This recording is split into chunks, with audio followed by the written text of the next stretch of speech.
আমরা তো গাছ কেটে সব শেষ করে ফেলি, পাহাড় গুলো উজাড় করে ফেলি। এরপরে যেখান থেকে আসা দরকার 1100 বিল খাল নদী নালা যদি ভরাট থাকতো, এত গরমের ভেতরে আমাদের এই কয়দিন কষ্ট করা লাগতো না। এটা পাপের ফসল আমরা পেয়েছি। আল্লাহ বলেন লিউসি আহো, আমি একটু মশা চাকাই মাঝে মাঝে, দেখি ওরা ফিরে আসে কিনা। বাঙালি এমন চায়, ফিরে আসা দূরের কথা, আল্লাহর এই সমস্ত আযাব আসার পরে মন্তব্য দেয় টকশোতে বসে বসে যে এগুলো প্রাকৃতিক দুর্যোগ, তেমন কিছু না। বেটা, প্রাকৃতিক দুর্যোগ বলে কিছু নেই, সব তোমাদের হাতের কামাই করা ফসল। পৃথিবীর যেই দেশে প্রকাশ্য জেনার ব্যভিচার বেড়ে যায়, মহান আল্লাহ তখন সঙ্গে সঙ্গে দেশে গজব নাযিল করার সিদ্ধান্ত নেয়, বাস্তব প্রমাণ পাই। এই কথা বলে না কেন? আমেরিকায় এত জেনা হয় না,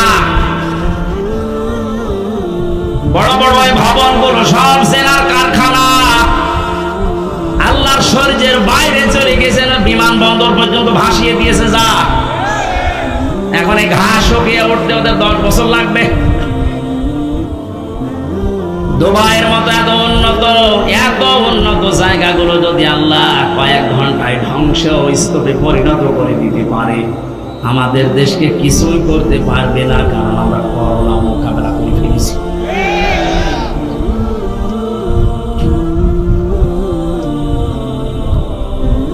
না ভাগ করছে না। আমরা যেন ফিরে আসি, আল্লাহ আযাব গজব গুলো মাঝে মাঝে পাঠায়, আমরা তো ফিরে আসি না, আমাদের বৃদ্ধি আরো বাড়ে। জোরে বলেন নাউজুবিল্লাহ। আজ আমাদের এই পাপের ফসলের কারণে হাজারো সৃষ্টি কষ্ট পাচ্ছে। বলেন, একটু ভেবেছেন এই 5টা জিনিস আল্লাহ যেটা দান করেন নিজের পক্ষ থেকে, যদি একটাও কম দিত, আপনি মনে করেন শ্রবণ শক্তি পাননি, কালা হয়ে দুনিয়ায় আসতেন, কত রকমের সমস্যা হতো আপনি টের পাচ্ছেন না।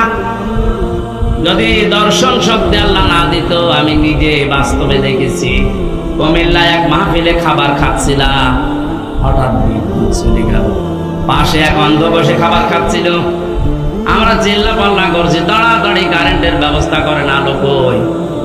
হঠাৎ অন্ধ আমার হাত চেপে ধরে বলছে, হুজুর মাত্র 2 মিনিট কারেন্ট চলে গেছে, আপনি চিল্লাচ্ছেন। অথচ 11 বছর কি 40 বছর হয়ে গেল আমার জীবনে কোনো কারেন্ট নেই। 40টা বছর আমি চোখে দেখি না, আমি তো চিল্লালাম না।